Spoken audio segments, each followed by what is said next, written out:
El Cajal Oro.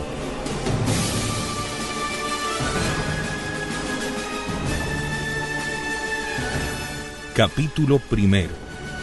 Palabras del autor.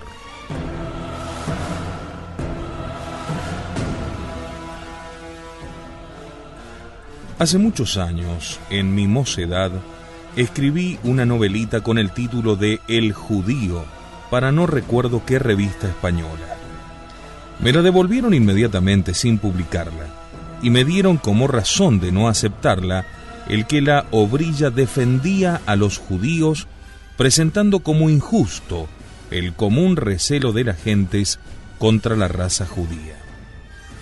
Es posible que esta explicación no fuese más que un pretexto para devolverme la historieta, que ciertamente era muy malucha. Pero es seguro también que tal excusa no se le hubiera ocurrido en aquel tiempo a ninguna revista argentina. Entonces no sabíamos aquí de los judíos más que lo que nos contaban los libros europeos. El episodio solamente sirvió para enardecer en mi joven corazón una romántica simpatía hacia el pueblo más perseguido de la historia. No se me ocurrió pensar que aquella prevención, a mi juicio señal de intolerancia y de atraso, podía tener motivos que aún ignorábamos en la tierra argentina. El judío era para nosotros uno de tantos extranjeros que la excelencia del clima, la fecundidad del suelo, la dulzura de las costumbres y la generosidad de las leyes atraían a nuestras indefensas playas. Ni más ni menos que el francés, el alemán, el italiano o el español. Nos vanagloriábamos de nuestros 200 o 300.000 inmigrantes anuales. Teníamos confianza ilimitada en la poderosa pepsina de esta tierra, capaz de asimilar los alimentos más heterogéneos, y con pueril satisfacción comprobábamos que nuestra literatura era francesa, nuestra filosofía alemana, nuestras finanzas inglesa, nuestras costumbres españolas, nuestra música italiana, nuestra cocina de todos los países de la tierra, como dice la Constitución. En suma, no se advertía aquí malquerencia al extranjero. Más bien lo contrario, una debilidad por las ideas y los gustos de todo lo que viniera de afuera. Y el judío era un extranjero como los demás.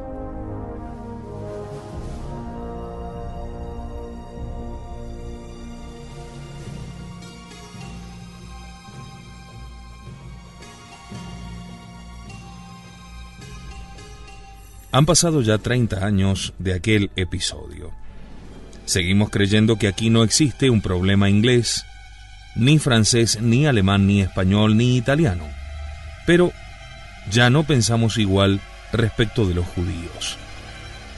A nadie se le ocurre fundar periódicos para atacar ni defender, por ejemplo, a los vascos o a los irlandeses. Pero todos los días vemos diarios y revistas cuyo principal propósito, disimulado o no, es atacar o defender al judío. ¿Qué significa eso? Significa que este país, a pesar de que no tiene prejuicios de raza ni prevenciones xenófobas, no ha podido comprar la paz interior, ni con su hospitalidad sin tasa, ni con la generosidad hasta el despilfarro de su riqueza y de sus puestos públicos, y aún de su ciudadanía, y ha visto entonces nacer el conflicto del que no se ha librado ningún pueblo en ningún siglo: la cuestión judía. Releyendo la historia, penetrando hasta en los tiempos más remotos, observamos este hecho singular. En todas partes, el judío aparece en lucha con la nación en cuyo seno habita. 1900 años antes de la era cristiana, los israelitas se establecen en Egipto, conducidos por Jacob. Siglos después, el faraón se alarma y dice: «He aquí que los hijos de Israel forman un pueblo más numeroso y fuerte que nosotros. Vamos, Tomemos precauciones contra él, porque si sobreviene una guerra se podrán unir con nuestros enemigos y combatirnos. Éxodo 1, 9, 10. Ni la hospitalidad de 400 años, ni la multitud de generaciones nacidas en el propio Egipto habían convertido a los israelitas en ciudadanos de la nación. Seguían siendo extranjeros. Esto desencadenó la primera persecución antisemita, como le llaman, de la cual habla la historia.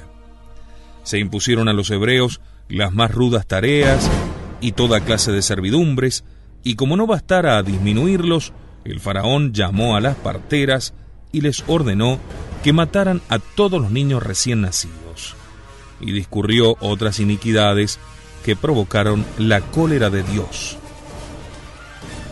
Sobrevinieron las 10 plagas de Egipto, y los hebreos emigraron en masa conducidos por Moisés hacia la tierra prometida.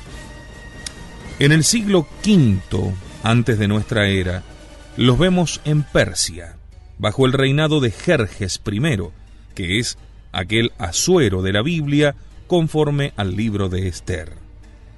El decreto en el que el rey manda a los sátrapas y gobernadores de sus 127 provincias pasar a degüello a todos los hebreos, hombres y mujeres, viejos y niños, desde la India hasta Etiopía, se fundó en una acción que honra a Mardoqueo, el judío que no quiso doblar su rodilla delante de Amán, que era el primer ministro. Pero la terrible carta de Asuero merece transcribirse. Hay un pueblo malintencionado, mezclado a todas las tribus que existen sobre la tierra, en oposición con todos los pueblos en virtud de sus leyes, que desprecia continuamente el mandato de los reyes e impide la perfecta armonía del imperio que dirigimos.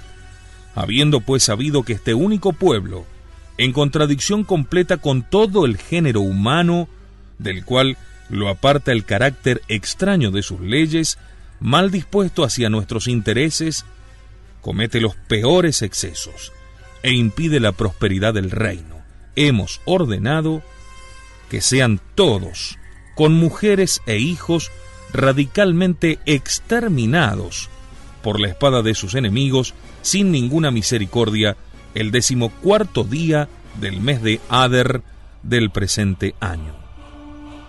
Libro de Esther 13:4-7. Luego es sabido cómo la reina Esther, que era judía, consiguió de su esposo el rey Asuero la anulación de aquel espantoso mandato. 1000 años antes de Cristo, bajo el reinado de Salomón, hallamos israelitas hasta en España, en la antigua Tarsis, encargados de proveerle de oro y de plata. Esto se puede ver en el primer libro de los Reyes 10:22. Y Estrabón, en el primer siglo de nuestra era, afirma que sería difícil señalar un solo sitio en la tierra donde los judíos no se hayan establecido poderosamente. En todas partes proceden igual, forman un estado dentro del estado, se infiltran en las leyes y en las costumbres y acaban por provocar el odio y la persecución. Los romanos, exclama Séneca, han adoptado el sábado, y en otro lugar dice, esta nación abominable ha llegado a difundir sus costumbres en el mundo entero. Los vencidos han dictado la ley a los vencedores.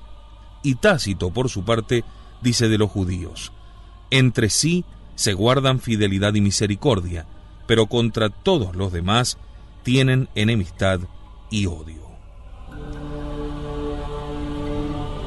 El antisemitismo o el odio al judío no es, pues, entonces, un producto del cristianismo. Ha existido mucho antes de Cristo y también en pueblos como los árabes, enemigos a muerte de la cruz. Si el antisemitismo, como hemos demostrado, no es un producto cristiano, ¿hemos de pensar entonces que sea un producto anticristiano? El odio a un hombre o a una raza es siempre anticristiano. El mandato de Cristo, nuestro Rey, es categórico. Amaos los unos a los otros, sin distinciones de razas, porque todos somos prójimos, criaturas de Dios y redimidos en la sangre del Redentor. Pero conviene que nos expliquemos, porque algunos bondadosos católicos han dado en escandalizarse cada vez que otro católico, afrontando los riesgos que acarrea toda actitud definida en este asunto, plantea el problema judío. Acordaos, aparece ahí nomás, ¿no? Acordaos que nuestro Señor Jesucristo era judío, y judía su Santísima Madre, y todos los santos apóstoles, y también San Pablo. O este otro, todo racismo es anticristiano. O este otro, los judíos, si se van a convertir al final de los tiempos. Pero claro que estamos de acuerdo. Pero si el odio a una persona o a una raza es siempre anticristiano, que en verdad lo es, el odio a una mala doctrina o a una institución que la encarna es, por el contrario, virtuoso y laudable. El odio a los protestantes es perverso y anticatólico, pero el odio al protestantismo es profundamente católico y hasta se han fundado órdenes religiosas para combatirlo. Con la misma razón podemos decir que si el odio al judío es anticatólico, porque debemos amarlo como a todo prójimo, el odio a las doctrinas de la sinagoga, autoridad civil y religiosa del judaísmo, que persigue la destrucción de la Iglesia romana y pretende establecer en todo el mundo el imperio de su espíritu, abolido por Cristo, y el dominio del oro, instrumento de opresión de los pueblos. Ese odio, mejor dicho, ese toque de somatén contra la sinagoga es auténticamente católico. No digamos cristiano para no incurrir en estas confusiones en las que algunas sectas protestantes hacen muy buenas migas utilizando nuestro más bello nombre, el de cristianos. Ya en tiempos de Cristo los fariseos aparentaban escandalizarse de la doctrina de Cristo. No nos asustemos, pues, de que algunas almas medrosas hoy se hagan cruces de nuestro lenguaje. Hay ciertamente entre los judíos personas excelentes, dignas de todo aprecio por sus virtudes naturales. Pero son precisamente las que están fuera del espíritu y de los planes de la sinagoga, enemiga milenaria de Cristo. El propio Jesús, sin tener en cuenta las muchas excepciones que había entre las personas de su raza, entre ellas nada menos que su propia divina persona y su Santísima Madre, y considerando solo a la generalidad, llamó a los judíos raza diabólica. Vosotros hacéis lo que habéis visto en vuestro padre el diablo. Respondiéronle diciendo, nuestro padre es Abraham. Nosotros no somos raza de fornicadores. Un solo Padre tenemos, que es Dios. A lo cual les dijo Jesús, si Dios fuera vuestro Padre, ciertamente me amaríais a mí. Vosotros sois hijos del diablo. Evangelio de San Juan 8, 38, 44.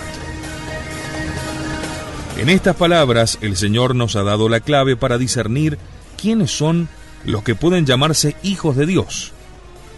No otros que aquellos que aman a Cristo, quien ha dicho, cuando yo fuere levantado en alto de la tierra, crucificado, todo lo atraeré hacia mí. La sinagoga, que odia activamente a Cristo crucificado, quiere impedir su triunfo. Significa su reprobación de ella, y desde hace 20 siglos trabaja por la destrucción de la Iglesia, que es el cuerpo místico del Redentor. Uno de los instrumentos de que se vale la sinagoga es el liberalismo, condenado por Pío IX en el Sílabus, pero vivo siempre en el corazón de esos católicos medrosos, aparentemente mansos, pero realmente tibios, que se escandalizan hasta del propio Evangelio. Si llamar a los judíos perseguidores de la religión no es cristiano, Tampoco fue cristiano el primer mártir de la nueva ley, San Esteban, muerto a pedradas precisamente porque en la sinagoga se atrevió a increparlos. Hombres de dura cerviz, y de corazón y oído incircuncisos, vosotros resistís siempre al Espíritu Santo. Como fueron vuestros padres, así sois vosotros. ¿A qué profeta no persiguieron vuestros padres? Ellos son los que mataron a los que preanunciaban la venida del justo, que vosotros acabáis de entregar. Hechos de los Apóstoles 7:51.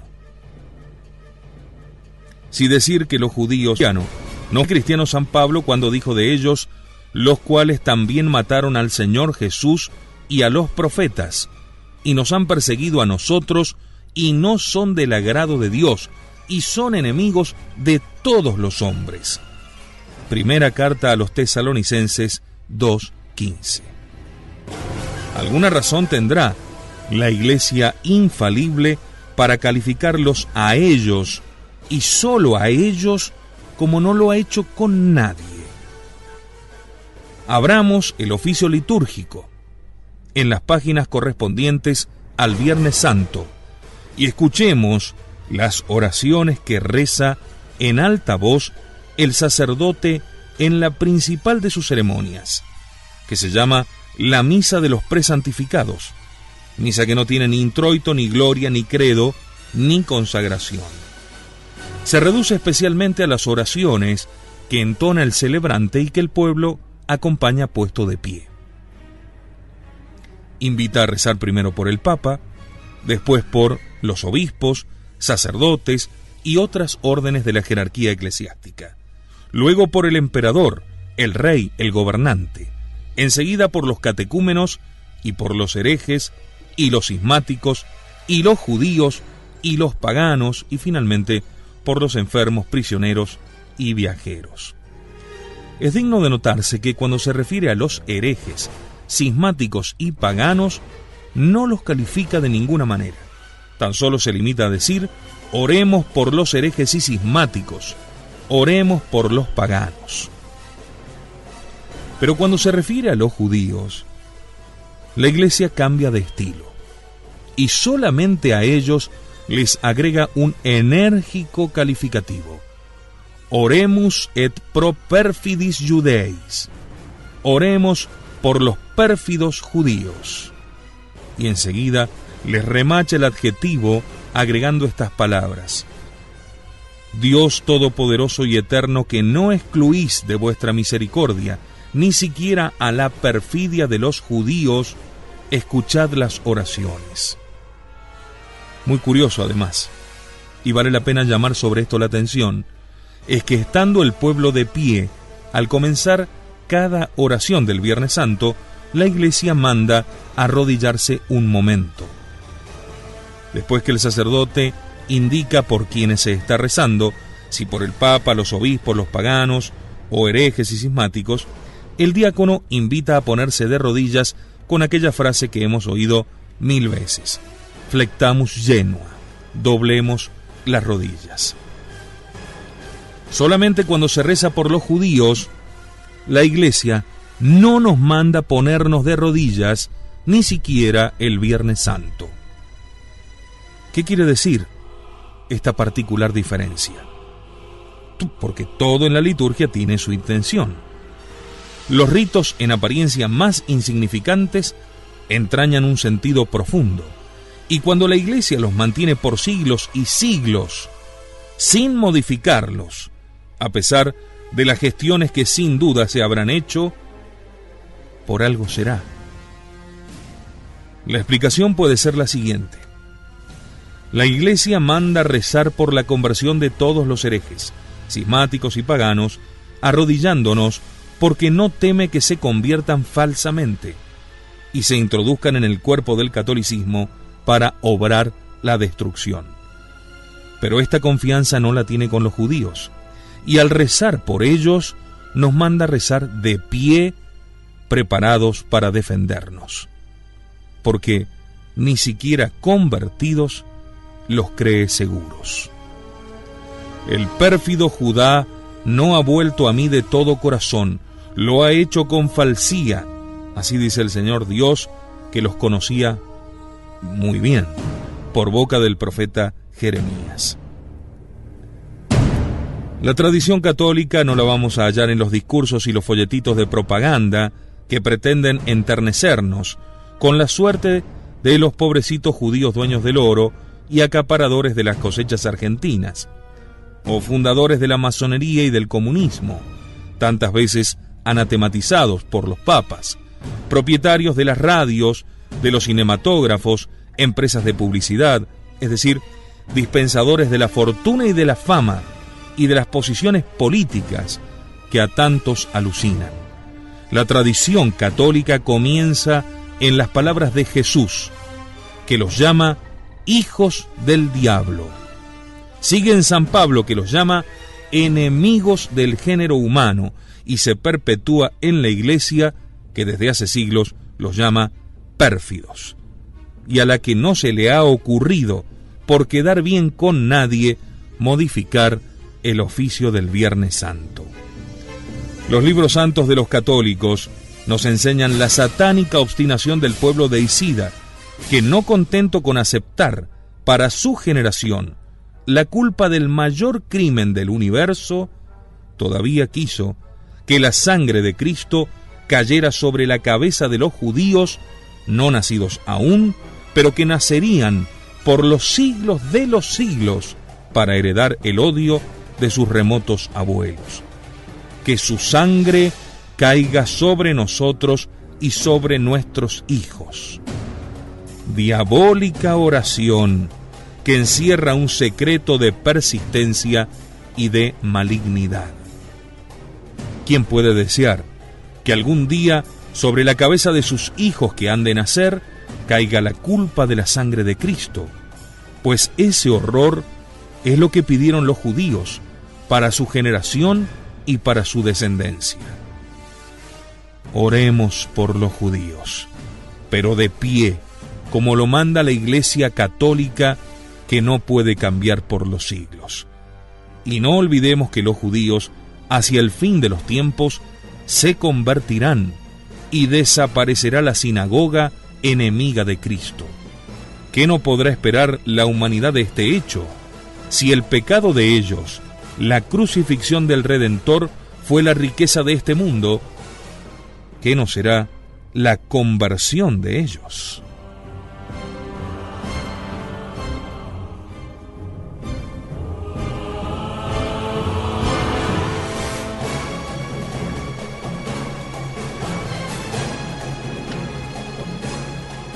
Este impactante prólogo es el que acompaña a las ediciones de El Cajal Oro de nuestro amigo Hugo Guast, Gustavo Martínez Zuviría. Está escrito en Buenos Aires el 22 de abril de 1935.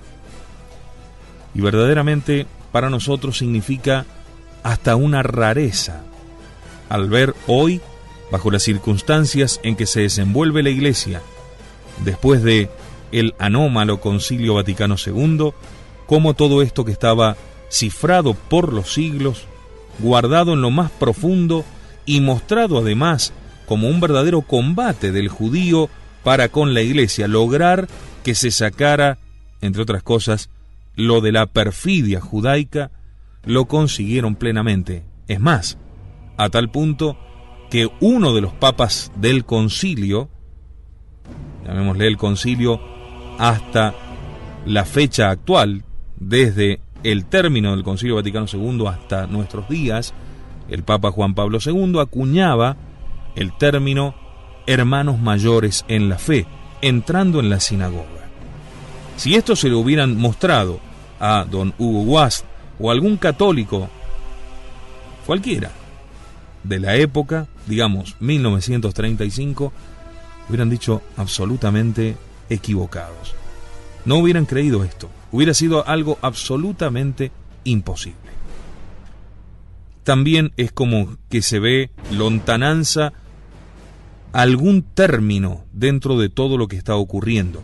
Mostrado el judío en su realidad, desnudado, tan difícil hoy por hoy, don Hugo Guast va previendo aquel desastre que ocurrirá tan solo 9, 7, 8 años más tarde en la Segunda Guerra Mundial. Luego de esta pequeña pausa, vamos a darnos ya de lleno a comenzar la novela de Hugo Guast, El Cajal Oro.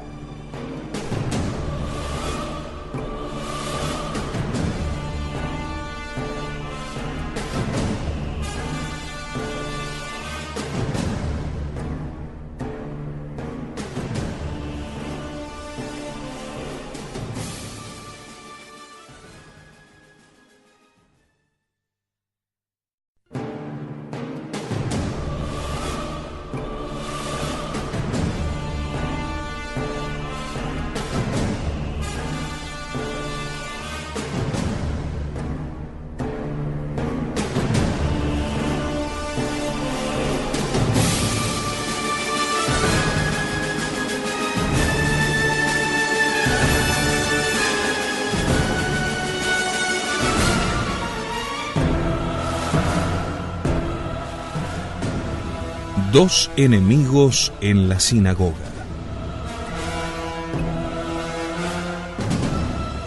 El 15 de septiembre de 1887 se levantó el censo de Buenos Aires. Sobre 433.000 habitantes aparecieron 366 israelitas, reconcentrados en los barrios del norte y del oeste, en el triángulo que forman las calles Córdoba y Junín, cortadas al sesgo por el Paseo de Julio. Ha pasado casi medio siglo. ¿Cuántos son ahora? Lo ignoramos, porque una necia preocupación liberal ha borrado de las planillas de los censos la pregunta sobre la religión de los censados. Al pobre estadígrafo, a quien se le ocurrió la idea de eliminar ese dato, con una inspiración digna de boticario, le interesaba más saber cuántos cretinos, tuertos y músicos ambulantes hay en Buenos Aires que cuántos católicos, protestantes, budistas o teósofos. En el fondo, lo que deseaba era ocultar oficialmente esta vigorosa realidad argentina, y es que el país, por inmensa mayoría, es católico. Lo cierto es que aquel triángulo se ha extendido ahora sobre kilómetros y kilómetros, hacia el oeste y el sur, y en las vecindades de Callao y Corrientes hay manzanas que hoy contienen más judíos que toda la ciudad en 1887. Basta ver las calles al atardecer, cuando los niños vuelven de las escuelas y los viejos se asoman al umbral.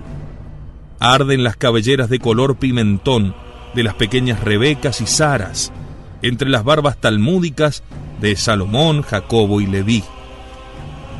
Hacia 1887, uno de los más relumbrosos levitones del Paseo de Julio era el de Zacarías Blumen. Desde hacía 4 o 5 lustros habitaba 3 piezas de la planta baja con recoba en ese antiguo Hotel Nacional que existió hasta hace muy poco, esquina de la calle Corrientes, en cuya arcaica muestra se leían estas palabras impresionantes: fundado en 1830. Un siglo ha durado ese hotel aquí, donde una casa envejece en 20 años y una constitución se desacredita a los 50. A la puerta de su tienda, Blumen tenía suspendida una caña, que los transeúntes se habían acostumbrado a ver sin explicarse su significado. Era la mesusa, que al entrar o salir tocaba con 3 dedos de la mano derecha que luego besaba. Esa caña encerraba un pergamino en que un copista, con la admirable escritura ritual, que no tolera defecto alguno, había escrito 6 versículos del Deuteronomio, comenzando por el que dice: «Escucha, Israel, el Señor nuestro Dios es uno». Zacarías Blumen es aquel Matías Zabulón que con David, su hermano mellizo, fue proveedor del ejército aliado durante la Guerra del Paraguay en 1867. Luego habrá ocasión de referir por qué Matías cambió de nombre y por qué David desapareció. Con su nueva firma, Zacarías fundó una casa de cambio de moneda en la Recoba del Hotel Nacional. Su clientela principal fueron los marineros y la gente de ultramar que pululaban en las cercanías del puerto, traficando en rublos, libras y dólares y hasta monedas asiáticas y africanas. Prosperó de tal modo que a los pocos años instaló un verdadero banco en la calle Reconquista, pero no por eso abandonó la Recoba. Allí se casó con Milka Mir, la de los ojos color de aceituna, que 50 años después se hicieron famosos entre las pestañas negras de Marta Blumen, su nieta. El gran mundo que no conoció a Milka se preguntaba ¿de dónde saca Marta Blumen esos ojos felinos, soñadores y crueles?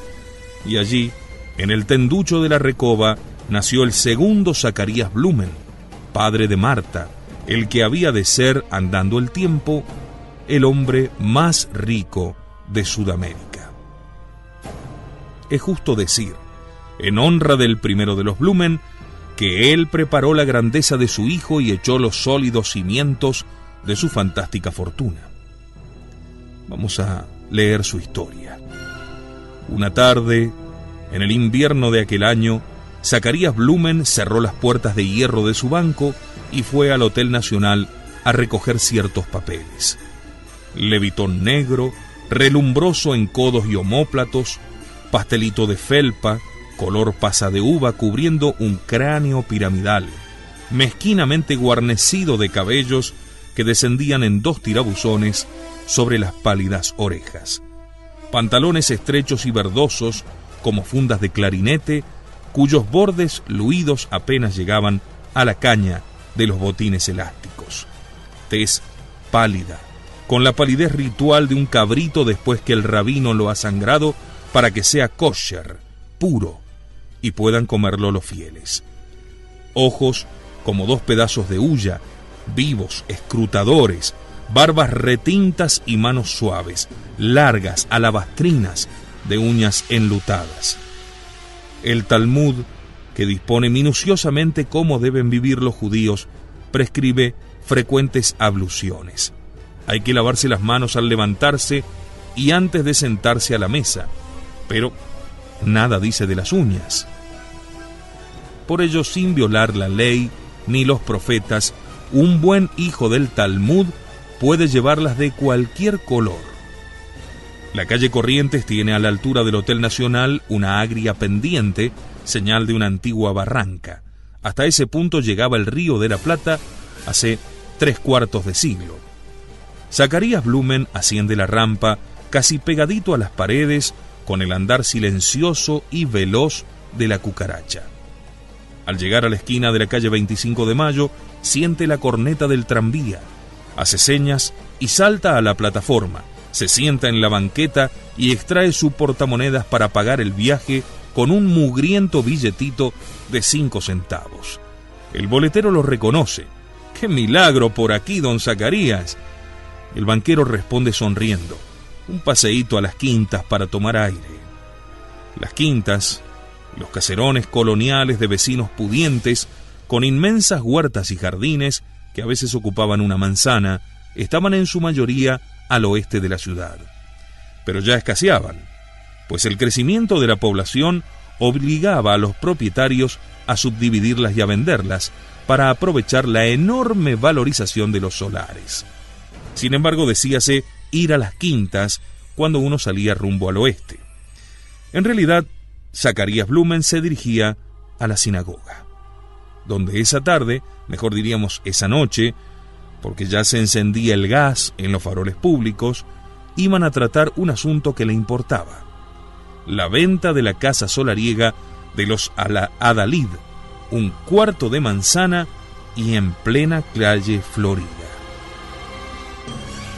Extraña y peligrosa costumbre judía esas ventas, que se llamaban Hasaka y Meropié, y se realizan conforme al Talmud, en el secreto de la sinagoga y en presencia de los grandes dignatarios de la nación judía. La sinagoga es dueña virtual de los bienes poseídos por idólatras, es decir, los pueblos no judíos, y tiene derecho de ofrecerlos a sus fieles si alguno de ellos lo pide y de venderlos al mejor postor. El adquirente paga a la sinagoga una suma de la que ni un centavo llega al propietario idólatra. Verdad es que éste continúa en posesión de su casa o de su campo, ignorante de la original subasta de la cual ha sido objeto. La sinagoga solo se obliga, por el precio que recibe, a notificar a los judíos de la ciudad y del mundo entero la operación que se ha realizado para que se abstengan hasta la consumación de los siglos de pretender la cosa adjudicada ni comprándola directamente al propietario según las leyes del país. Sobre ella solo tendrá derecho en adelante, a los ojos de los judíos, el que la adquirió en la sinagoga. Tal notificación implica además la prohibición de negociar con el propietario.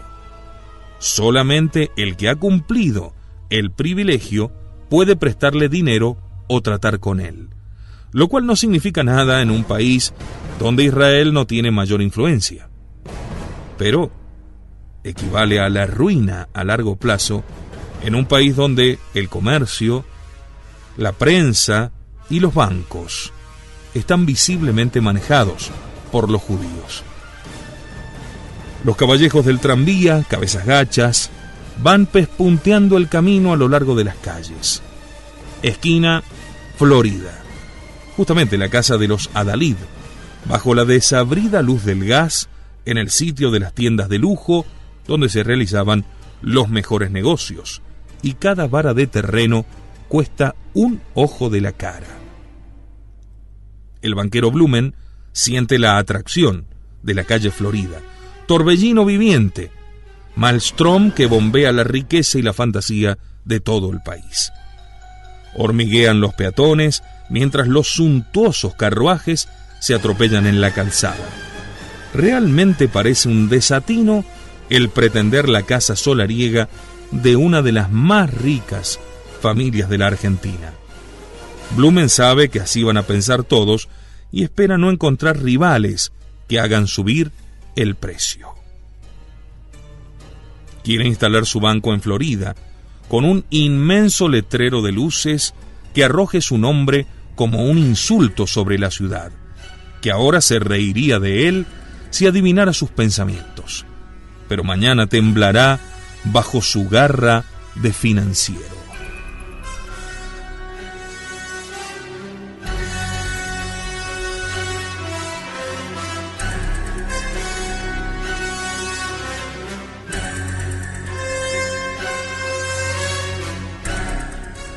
Hace 20 años que vive en el país. Apenas habla en lengua, mas ya en sus venas blancas siente ardores de dueño y señor. Florida será mía, y después Buenos Aires será de mis hijos, y después esta nación entera de los hijos de mis hijos. No faltarán, hasta en los miembros del gueto, barrio judío, quienes lo crean loco de ambición o de avaricia.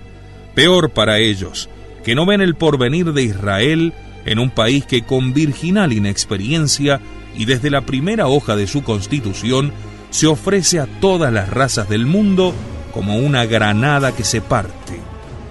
Todas las razas no son igualmente temibles, porque no todas son igualmente capaces para las conquistas modernas. Ha concluido la misión de la espada, ha pasado la era de los cartaginenses, romanos, árabes, españoles, franceses, hombres de hierro y de sangre, vencidos y aplastados por las ideas económicas. Mejor que la espada, el fusil. Mejor que el fusil, el cañón. Mejor que el cañón, el oro. Quien maneje el oro mandará más que César, más que Felipe II, más que Napoleón. Pero así como no todas las razas fueron capaces de manejar la espada, no todas son capaces de manejar el oro. Esto piensa Blumen encorvado sobre el asiento. Parécele sentir el carro del anticristo sobre ruedas de oro, tirado por 2 economistas cristianos. Dentro de medio siglo habrá llegado y será el Mesías. Su agitación es tal que otros pasajeros lo notan y el boletero se le acerca. ¿Se siente bien, don Zacarías? El banquero lo mira atolondrado, completamente en la luna, y sin responderle, se agacha y vuelve a soñar. En las bocacalles hay un farol debajo del cual algún impaciente que acaba de comprar un diario de la tarde, el Nacional o Sudamérica, devora las noticias. El oro sube, las acciones en la bolsa bajan. En la Cámara de Diputados se pronuncian discursos amenazantes, hay rumores de revolución. Las horas del gobierno están contadas.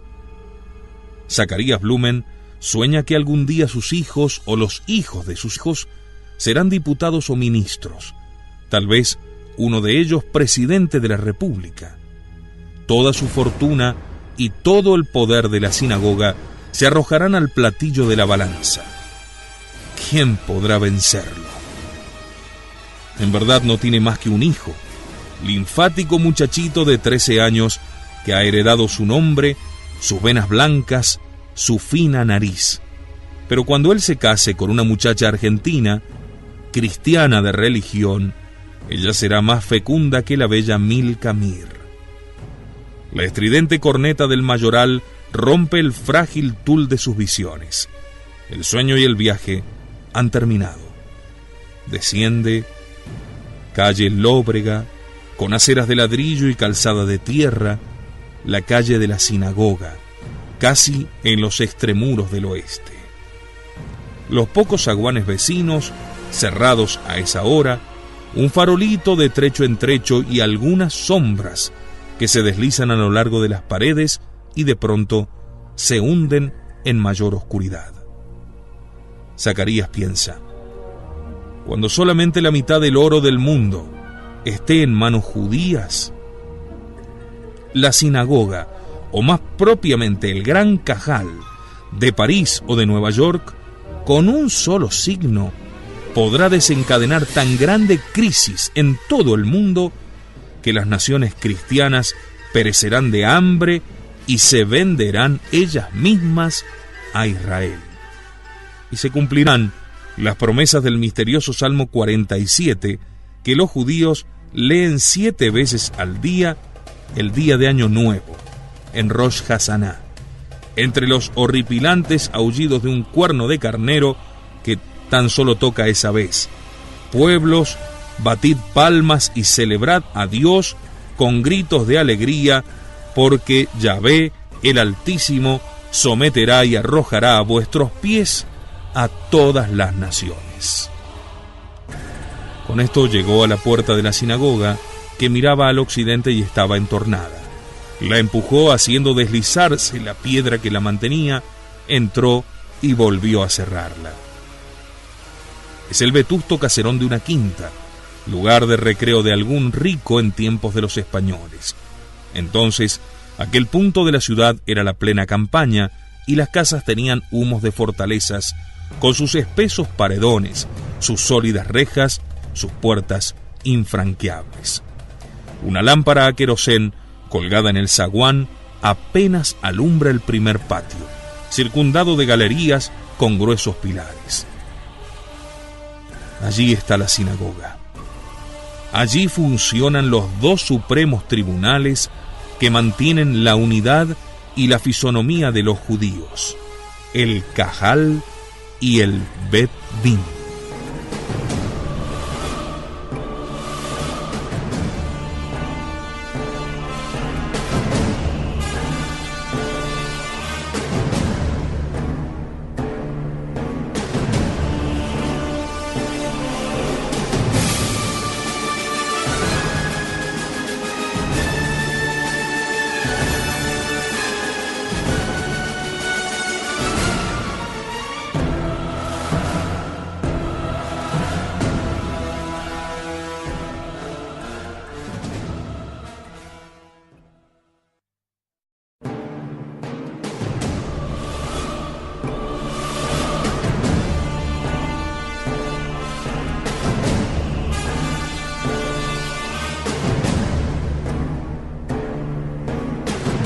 El Cajal Oro.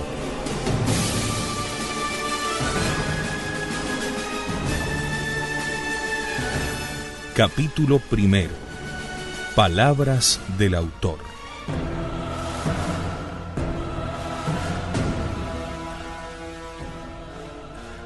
Hace muchos años, en mi mocedad, escribí una novelita con el título de El Judío, para no recuerdo qué revista española. Me la devolvieron inmediatamente sin publicarla, y me dieron como razón de no aceptarla el que la obrilla defendía a los judíos, presentando como injusto el común recelo de las gentes contra la raza judía.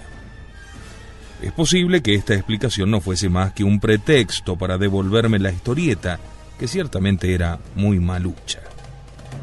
Pero es seguro también que tal excusa no se le hubiera ocurrido en aquel tiempo a ninguna reveses. Pero todos los días vemos diarios y revistas cuyo principal propósito, disimulado o no, es atacar o defender al judío. ¿Qué significa eso? Significa que este país, a pesar de que no tiene prejuicios de raza ni prevenciones xenófobas, no ha podido comprar la paz interior, ni con su hospitalidad sin tasa, ni con la generosidad hasta el despilfarro de su riqueza y de sus puestos públicos, y aún de su ciudadanía, y ha visto entonces nacer el conflicto del que no se ha librado ningún pueblo en ningún siglo: la cuestión judía. Releyendo la historia, penetrando hasta en los tiempos más remotos, observamos este hecho singular.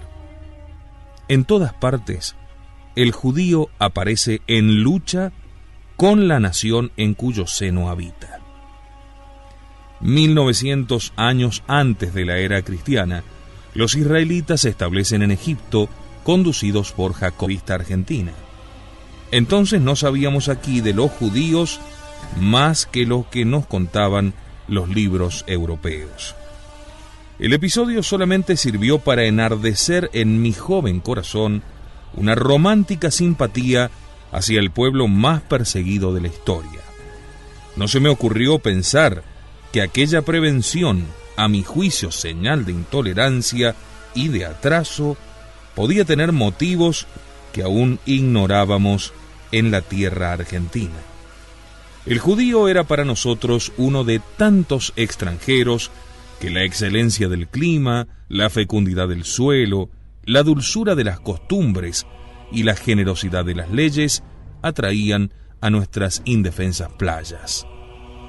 Ni más ni menos que el francés, el alemán, el italiano o el español.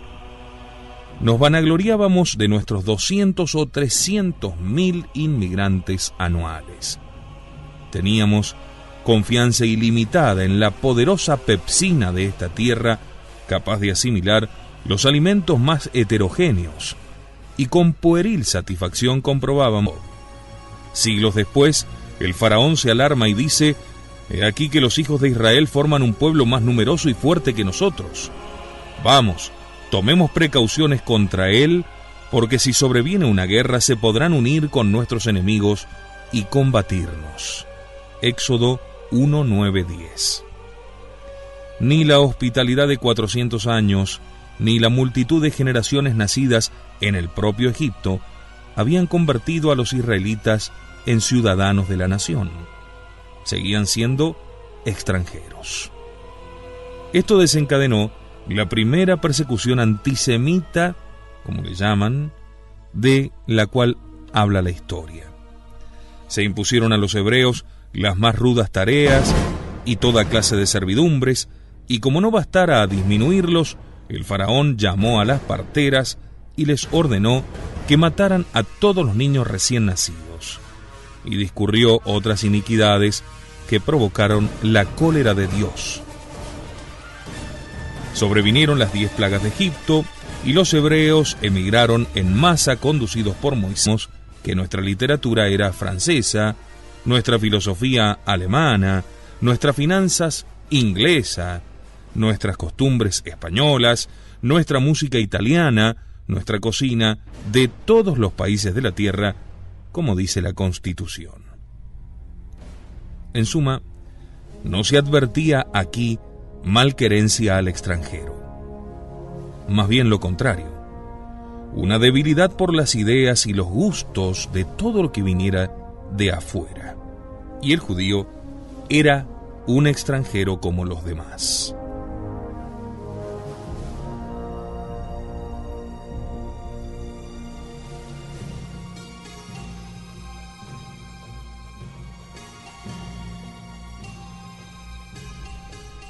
Han pasado ya 30 años de aquel episodio. Seguimos creyendo que aquí no existe un problema inglés, ni francés, ni alemán, ni español, ni italiano. Pero ya no pensamos igual respecto de los judíos. A nadie se le ocurre fundar periódicos para atacar ni defender, por ejemplo, a los vascos o a los irlandeses.